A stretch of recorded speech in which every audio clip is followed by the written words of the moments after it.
Hello, and welcome. Today we're diving into the complex world of autoimmune encephalitis, a condition where the body's own immune system mistakenly attacks the brain. We'll explore what causes it, how it affects the brain, its symptoms, diagnosis, treatment, and what the future holds for those affected by this challenging disease.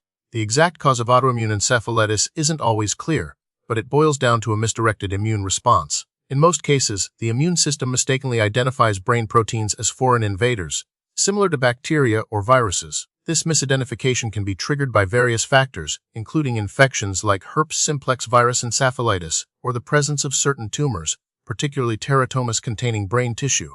Sometimes, no trigger can be identified, making the origin of the autoimmune attack idiopathic.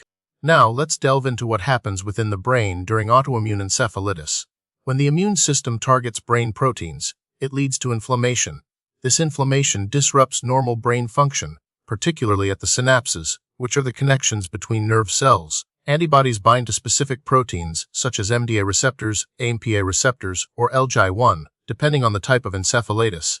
This binding can either block the receptor's normal function or trigger a cascade of cellular events that damage the nerve cells. The affected brain regions can vary greatly, resulting in diverse symptoms.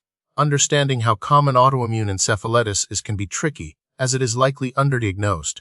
It's considered a relatively rare disease, but awareness is growing and diagnostic methods are improving, leading to increased detection. Some studies suggest that autoimmune encephalitis may account for a significant proportion of encephalitis cases, particularly in younger individuals. The prevalence is estimated to be around 1 in 100,000 people, and it can affect individuals of all ages, genders, and ethnic backgrounds. The symptoms of autoimmune encephalitis can be wide-ranging and depend on the specific area of the brain affected. Early symptoms can be subtle, mimicking a flu, like illness with fever, headache, and fatigue.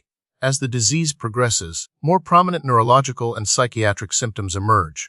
These can include memory loss, confusion, seizures, movement disorders like tremors or rigidity, speech difficulties, hallucinations, paranoia, and changes in personality or behavior. Some individuals may even experience decreased level of consciousness, progressing to coma in severe cases.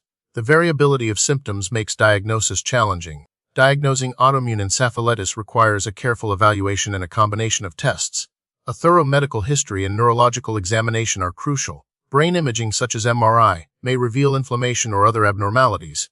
A lumbar puncture or spinal tap is performed to analyze the cerebrospinal fluid for the presence of antibodies, inflammation markers, and to rule out other infections. Blood tests are also conducted to look for specific autoantibodies associated with different types of autoimmune encephalitis. EEG, or electroencephalogram, can help detect abnormal brain activities such as seizures. It's often a process of elimination to rule out other causes of encephalitis like infections or other neurological conditions.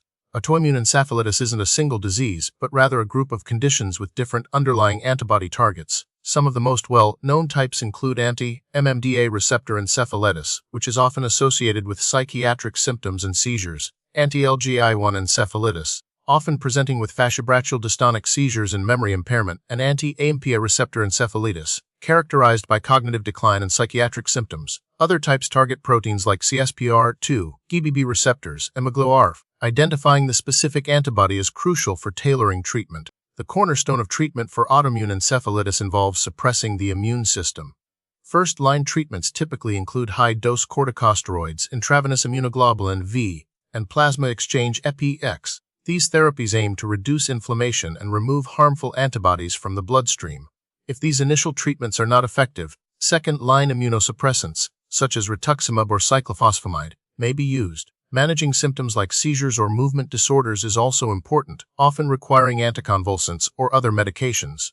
If a tumor is identified as the trigger, its removal is crucial for long-term recovery. Unfortunately, there's no guaranteed way to completely prevent autoimmune encephalitis, as the triggering factors are often unknown or difficult to control. However, prompt treatment of infections, such as herpes simplex virus encephalitis, may reduce the risk of developing secondary autoimmune responses. Early recognition of symptoms and timely diagnosis are critical for improving outcomes. Furthermore, for types associated with tumors, regular screening and early detection of tumors could potentially reduce the risk. The prognosis for autoimmune encephalitis varies greatly depending on several factors, including the specific type of encephalitis, the severity of the disease, and the timeliness of treatment. With early diagnosis and aggressive treatment, many individuals can achieve significant recovery. Although some may experience long-term neurological or cognitive deficits, relapses can occur in some cases, requiring ongoing monitoring and treatment. Research is actively ongoing to better understand the underlying mechanisms of autoimmune encephalitis and to develop more targeted and effective therapies. Current research focuses on identifying new autoantibodies, understanding the pathogenesis of the disease, and developing personalized treatment strategies. There is also increasing interest in using novel immunotherapies such as CAR T-cell therapy and complement inhibitors. These advancements offer hope for improved outcomes and a better quality of life for those affected by autoimmune encephalitis. Thank you for joining us in exploring this complex condition.